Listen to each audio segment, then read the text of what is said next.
Welcome back, everyone. Lionheart Plays here, and today we're going to be bringing you the Season 4, Week 3 Power Rankings for the Elite Battle League. Before we get started, of course, you already know what to do. Hit the thumbs up, make it turn blue, subscribe to the Elite Battle League channel for notifications on when we upload videos like these. Check out Lonely Hermit as well, and all the other coaches. Go ahead and check them all out. Follow their Twitches, their Twitters, all of their social media links, OnlyFans. Follow them all, show them some love. Without any further ado, let's go ahead and jump right into the video, and I hope you guys enjoy.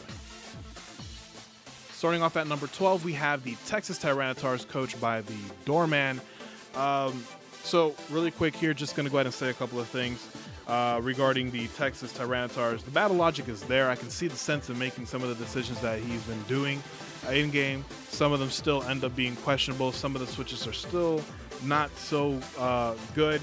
However, regardless, there's always a way to improve that, whether you do battles and whatnot. All it takes is practice, of course. I always recommend practice.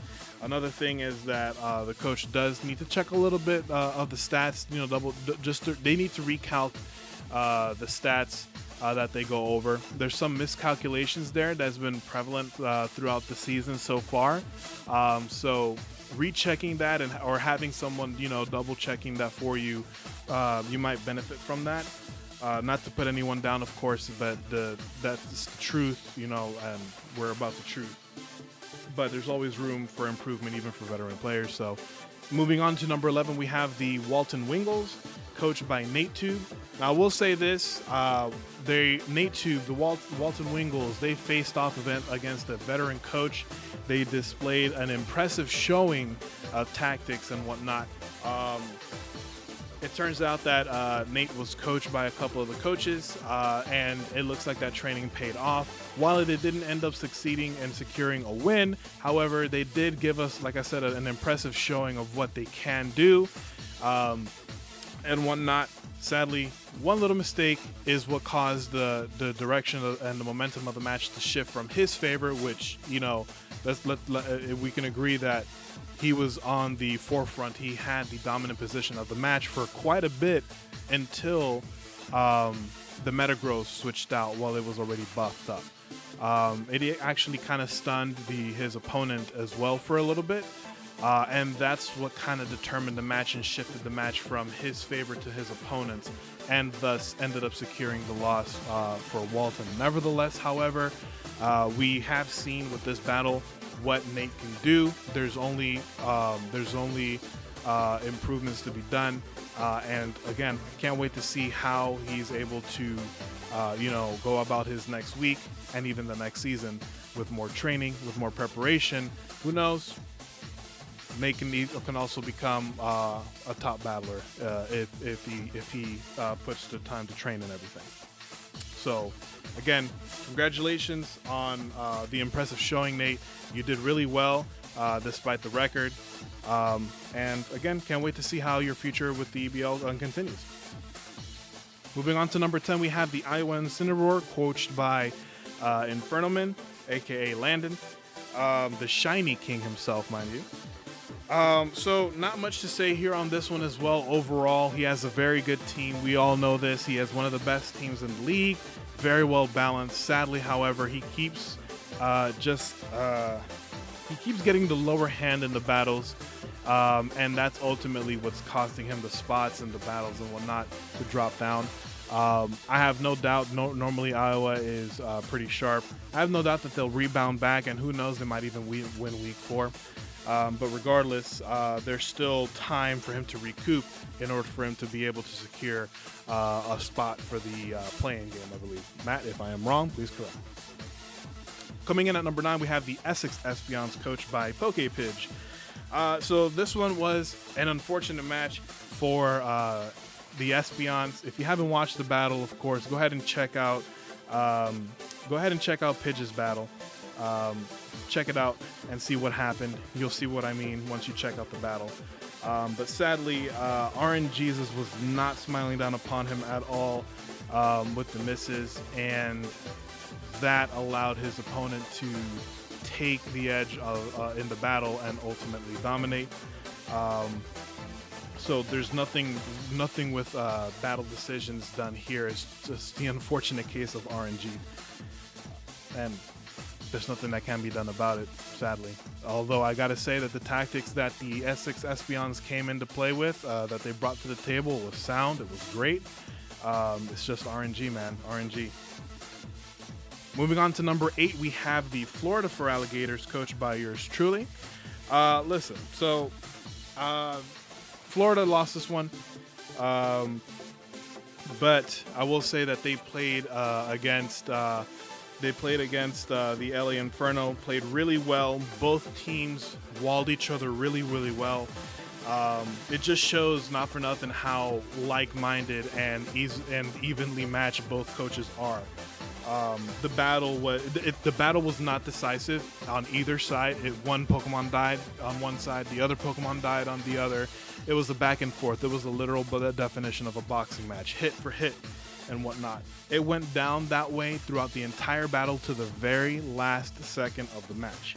The biggest thing, of course, was Magmortar surviving, and that ended up securing the victory for Florida's opponent.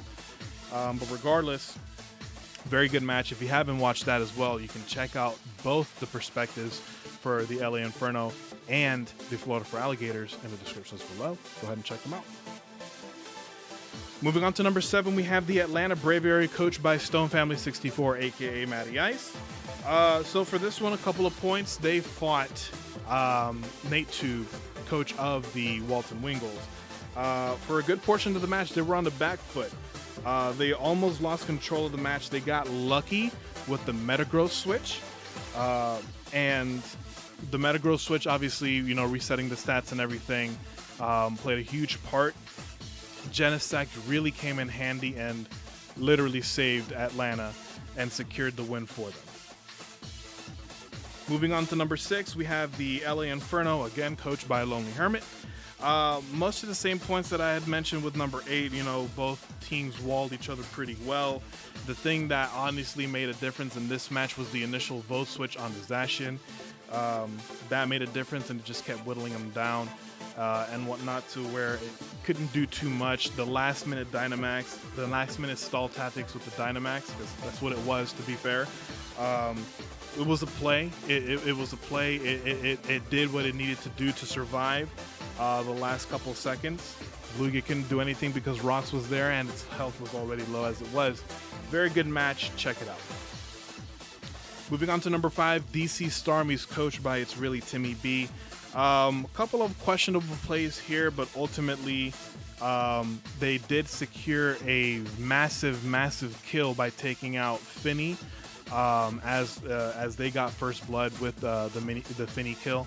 I feel like that may have impacted the battle a bit in their favor and whatnot. But the thing with Timmy is that he's a calculating battler, attack, but very calculating, very patient. And those are traits that you gotta have when you're in a competitive scene. Doesn't let things get to him, and that also played a part. Moving on to number 4, we have the Indiana Igglybuffs, coached by Yeltnib, aka Bob.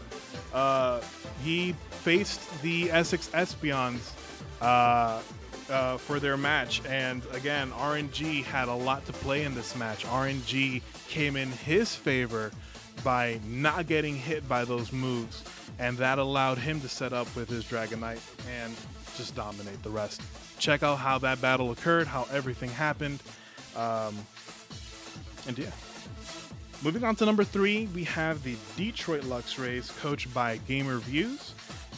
So this is another match where RNG played a favor. Week 3 is probably the week of RNG, not for nothing. RNG played a lot in this match, although I will say that this is probably another match where Max kind of got lucky with some plays made by his opponent and RNG and whatnot.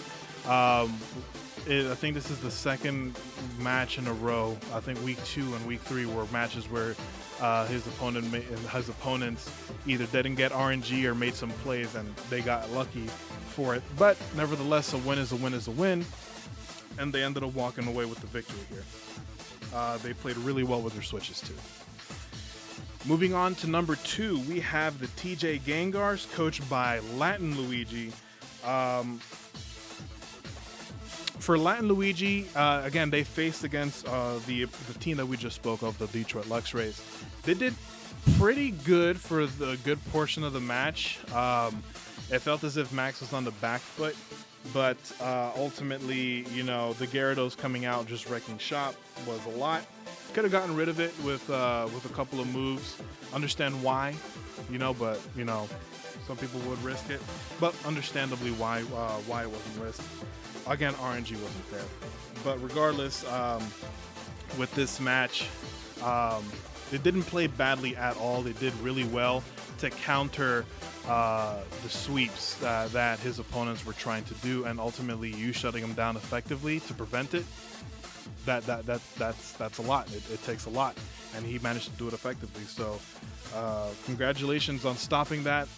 But they ended up walking away with the loss with this battle overall. Moving on to the number 1 spot, we have the Kentucky Kinglers, coached by Always More Videos. Not much to say with this one. This is currently our undefeated coach right now in the season, if I'm not mistaken. Someone correct me in the comments if I'm wrong, but this is our only coach right now who walked away with this week with another win, uncontested victor, no losses. Match was decisive. Despite how the team looks and whatnot, despite how the team looks, Derek has shown that you can give him a whole team of whatever, and he can make use of them. We all made fun of him, but now he's shown everybody that he means business. So definitely watch out to see how his week 4 matches come up to be.